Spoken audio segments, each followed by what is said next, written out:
सभापती महोदय, आज विदर्भाच्या विकासासाठी 260 प्रस्ताव मी बोलण्यासोबत आपण परमिशन दिली, त्याबद्दल मी आपलं आभार मानतो।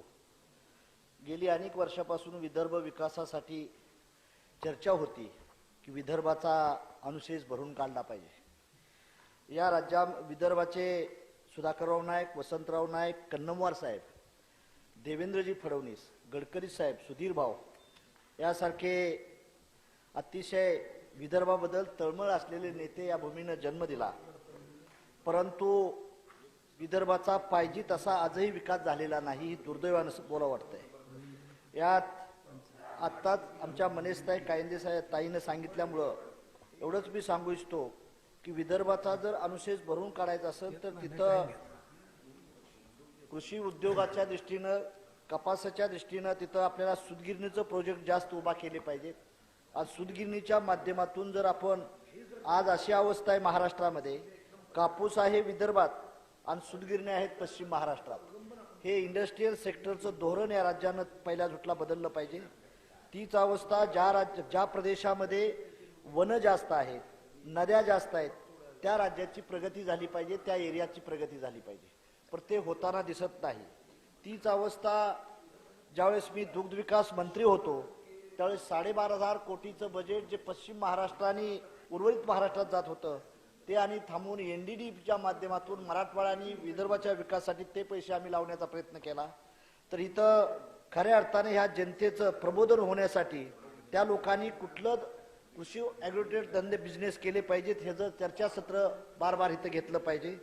वनाच्या दृष्टीनं, वनाच्या माध्यमातून, वनवस्तूच्या माध्यमातून आपल्याला आयुर्वेदिक सेंटरमध्ये काम करण्याची संधी विदर्भात चांगली मिळू शकते। विदर्भात पाणी जास्त असल्यामुळं सिंचनच्या योजना जर चांगल्या डेव्हलप केल्या तर विदर्भातला शेतकरी हा पुण्या मुंबईला जाण्यापेक्षा आपल्या भागातच तिथं विकास करू शकतो। त्यामुळं सिंचनाच्या ही वाढलं पाहिजे। त्याच माध्यमातून गडकरी साहेबांनी मेट्रोचं प्रोजेक्ट चांगलं आणले, परंतु तीच मेट्रो जर आपण गडचिरोलीपर्यंत, चंद्रपूरपर्यंत वाढवण्याचा प्रयत्न केला तर अजून देखील दळणवळणाच्या माध्यमातून तिथल्या रोजगारांना संधी मिळेल।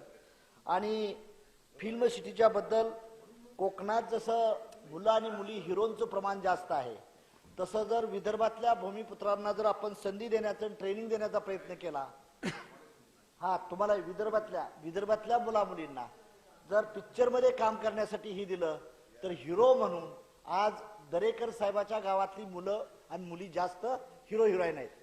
त्यामुळं कोकणातलीच मुलं आणि मुली जास्त मराठी फिल्म इंडस्ट्रीमध्ये राज्य करतात। तर त्या मुलांचं प्रशिक्षण जर आम्ही विदर्भातल्या मुली दिलं तर हे देखील आपलं रोजगाराचं साधन मोठं होईल आणि तिथं डेव्हलप होईल।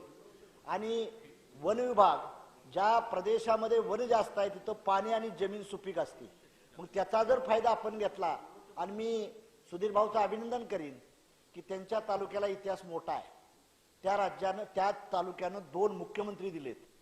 आमची अपेक्षा आहे की तिसराही सुधीर भाऊच्या माध्यमातून ती जर मुख्यमंत्री झाला तर अजून फार चांगलं होण्यासारखी गोष्ट आहे। हितचिंतक मध्ये भाऊ टिपण काढायला हुशार आहे आणि भाऊ कुठली गोष्ट कधी करायचं ही मंत्री असल्यामुळे मी बी शिकलोय त्यांच्याकडून। त्यामुळं अशी माणसं जर अजून विकासाच्या दृष्टीने मिळाली तर अजून विकासाचा फायदा होईल। ज्यावेळेस दुग्ध विकास मंत्री होतो त्यावेळेस स्वतः गडकरी साहेबांनी आम्हाला बोलवून आमच्या डिपार्टमेंटच्या दुधाच्या संस्था अमूलला दिल्यामुळं तिथं दुधाचा रेट वाढला होता आणि विदर्भातला विकास सुधारला होता।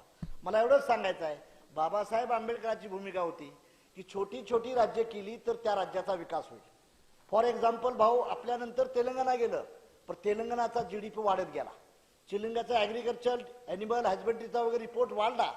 मग विदर्भ जर स्पेशल राज्य केलं तर फार चांगलं होईल।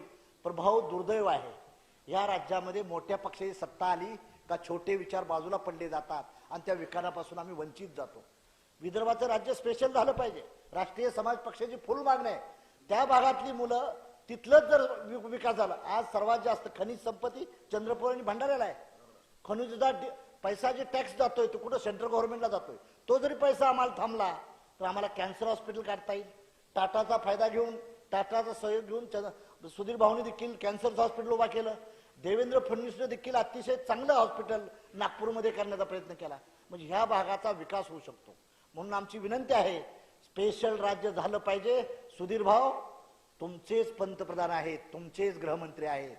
तुम्ही ह्याच्यासाठी आग्रह धरला तर ह्या भागाला दुसऱ्यावर डिपेंड राहायची गरज राहणार नाही.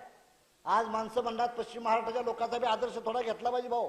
इथल्या लोकांना चर्चा करायला आपण संधी दिली तर दुधाचं प्रोजेक्ट चांगलं चालवलं पाहिजे, साखर कारखान्याच्या दृष्टीने वेगळं केलं पाहिजे. तुम्हाला पाणी जास्त आहे, आपण एकावर टीका टिप्पणी करून चालणार नाही.